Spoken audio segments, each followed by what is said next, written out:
Assalamualaikum warahmatullahi wabarakatuh. Mari kita awali pertemuan yang ketiga ini dengan bersama-sama membaca basmalah. Bismillahirrahmanirrahim. Saudara sekalian yang saya hormati, jadi kita lanjutkan pertemuan yang ketiga. Kita bicara tentang klasifikasi tindak pidana dalam Islam, atau macam-macam atau pembagian. Nah, di sini kita di dalam slide itu hanya menanyakan tentang pembagian jarimah yang lazimnya dibahas dalam hukum pidana Islam. Itu dilihat dari segi berat dan ringannya hukuman atau kekuasaan hakim. Tapi sebenarnya ada klasifikasi yang sifatnya sebagai suatu teori-teori saja ya. Misalnya tindak pidana kalau dilihat dari segi niat itu ya berarti ada jarimatul maqsudah dan ada jarimatul ghairu maqsudah. Niat itu ya sengaja, ada yang tidak sengaja. Dilihat dari sikap berbuat, jarimah ada dua: melakukan sesuatu yang dilarang oleh undang-undang atau tidak melakukan sesuatu yang seharusnya dilakukan menurut undang-undang. Jarimah ijabiyah dan salabiyah, aktif, pasif. Dalam konvensional tindak pidana positif dan negatif. Ya. Kemudian bagaimana Pak kalau dilihat dari segi siapa yang menjadi korban? Yang menjadi korban itu bisa individu, bisa masyarakat. Ya. Itu dilihat dari segi siapa yang menjadi korban.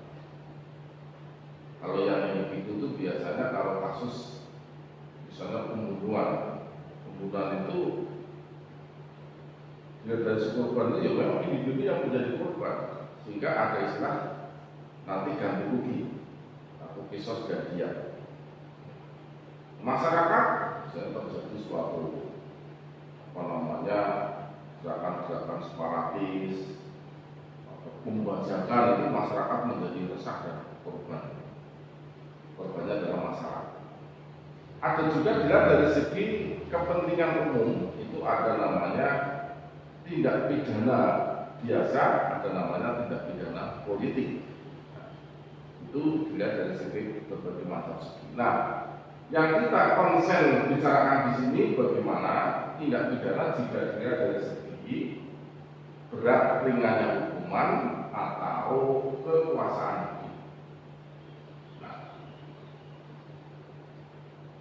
yang sering kita kaji di sini, yang pertama adalah jarimatul hudud, yang kedua jarimatul qisasiyah, dan yang ketiga ta'azir. Apa yang dimaksud hudud? Hudud itu jamak dari lafaz had, artinya batas.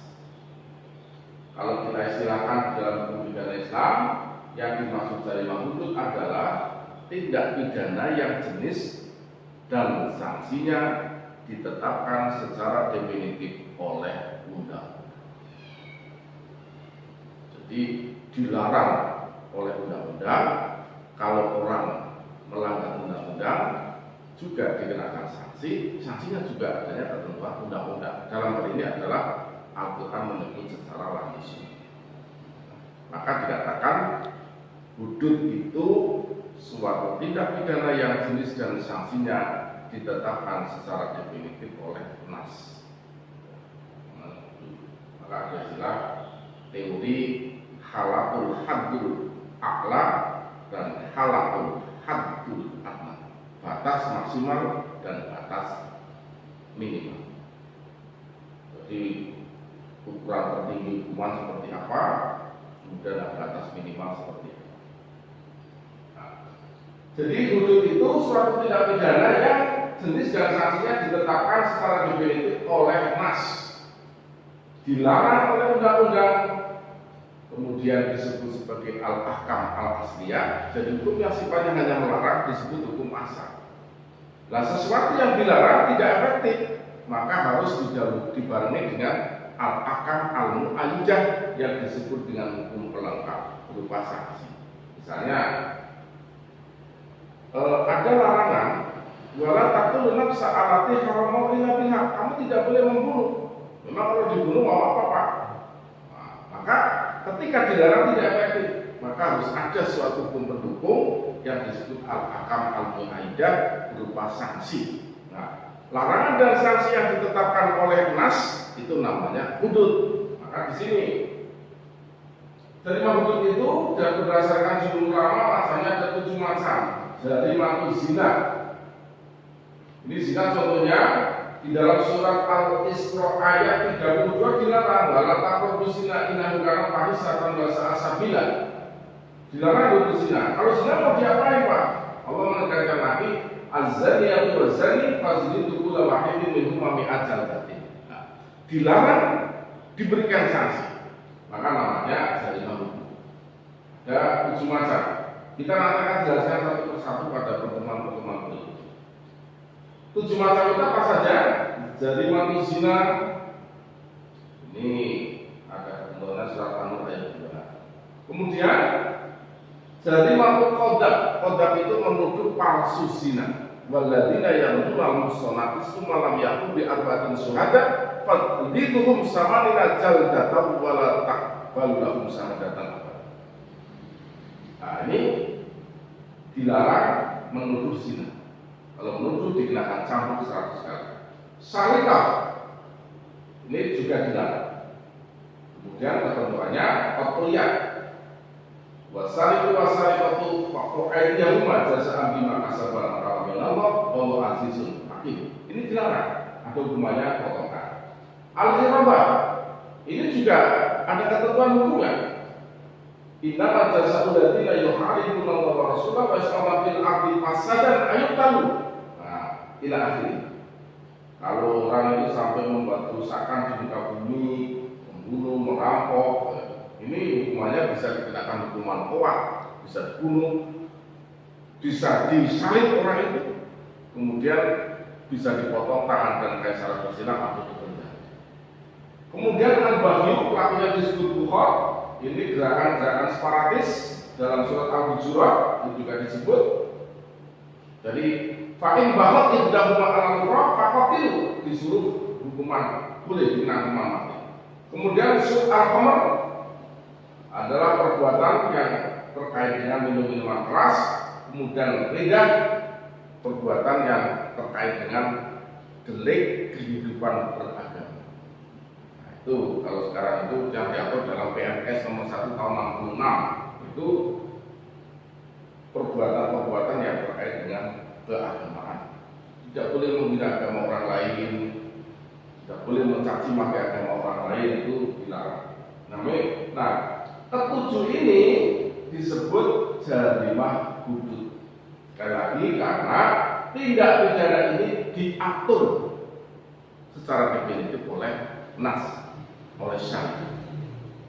Nah, jarimah hudud itu biasa terkenal dengan fakullah. Artinya apa? Setelah ada perbuatan terbukti meyakinkan, maka hakim memutuskan berdasarkan ketentuan undang-undang atau hukum. Nah, kemudian yang kedua disebut jarimah qisas dia. Apa yang dimaksud qisas dia? Qisas itu bisa diartikan hukuman yang setimpal dengan perbuatan yang dilakukan oleh terpidana. Dia artinya ganti rugi, bukan denda. Maka qisas dia ini apa? Qisas dia itu suatu perbuatan tindak pidana yang diancam dengan hukuman setimpal atau semisal atau hukuman dia ganti rugi. Nah, qisas dia ini beda dengan hudud. Ini hak Allah, ini hakul adam. Artinya apa? Ketentuan hukum ini biasanya mempunyai intervensi penuh itu oleh keluarga. Nah, hakim memutuskan berdasarkan apa yang telah diputuskan dikehendaki oleh keluarga atau anak.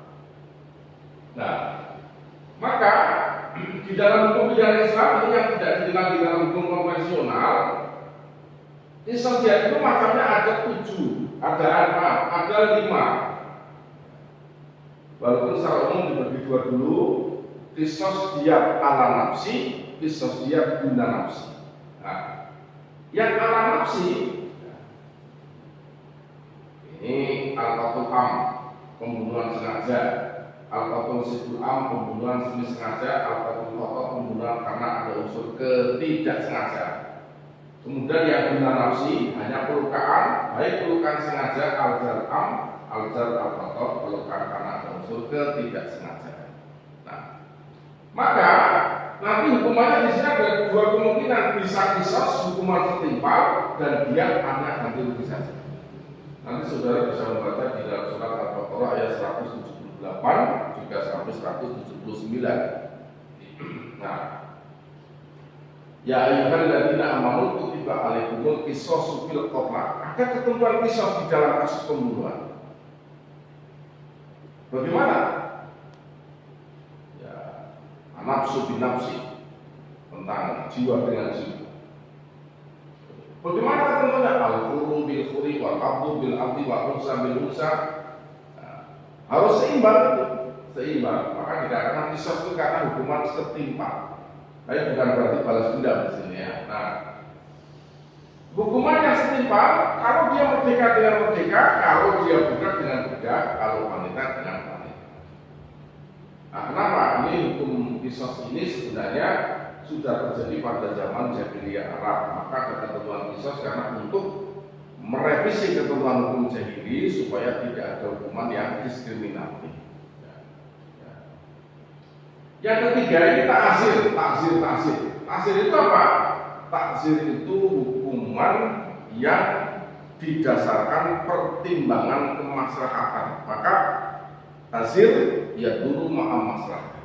Dasar pertimbangan ta'zir itu adalah kemaslahatan. Masalah itu apa? Kebaikan yang dilakukan tepat pada sasaran. Maka ta'zir itu bisa melekat pada 3. Yang pertama, hukuman ta'zir itu terjadi pada jarima-jarima itu. Hudud, qisas diat, tapi ada unsur suka. Bisa terjadi tidak sempurna di dalam suatu kejahatan. Yang kedua, ta'zir itu dilarang di dalam Al-Quran tapi tidak disebut hukumannya. Misalnya wala talbisul haqqu bil batil. Wala talbisul haqqu bil batil, kamu jangan mencampur adukan yang ada yang batil. Menipu itu tidak boleh, tapi kalau tidak pernah menyebut hukumannya apa enggak, maka hukumannya penipuan itu adalah ta'zir. Maka ta'zir itu ya dulu masalah. Kemudian yang ketiga, ta'zir itu bisa terjadi tidak diatur sama sekali di dalam Al-Quran, baik larangan maupun hukuman. Contohnya apa? Al-Quran tidak pernah mengatur orang naik motor harus pakai helm. Diatur oleh negara, kalau tidak pakai salah, hukumannya apa? Juga berdasarkan ketentuan undang-undang. Yang penting, ya dulu maslahah mengacu pada kemaslahatan. Tidak pakai helm salah, tidak pakai helm bisa dikenakan sanksi. Itu namanya ta'zir, di mana tidak diatur jenis tindak pidana maupun sanksinya. Maka ta'zir ya dulu maslahah. Kalau di dalam hudud itu adalah hak Allah, di mana hakim menetapkan harus sudah terbukti, hukum saja berdasarkan ketentuan syariat. Qisas diat aku ada, ini ada pembunuhan sengaja, ada unsur penipuan, maka keluarga menuntut hukum qisas, boleh qisas. Tapi ketika ada negosiasi pakai uang tebusan disebut diat, itu sering terjadi di PKI, mau dukung pancung, tapi ada negosiasi kemudian dibayar dengan uang darah atau istilah diat, maka dibayar kemudian dilepas atas persetujuan dari ahlinya atau keluarganya. Nah, ini aku ada. Kemudian yang ta'zir adalah hak ulil amri atau hakim. Hakim bisa menetapkan hukuman apa saja, dasarnya adalah pertimbangan kemaslahatan. Nah, ini ketentuan umum tentang klasifikasi tindak pidana dalam Islam.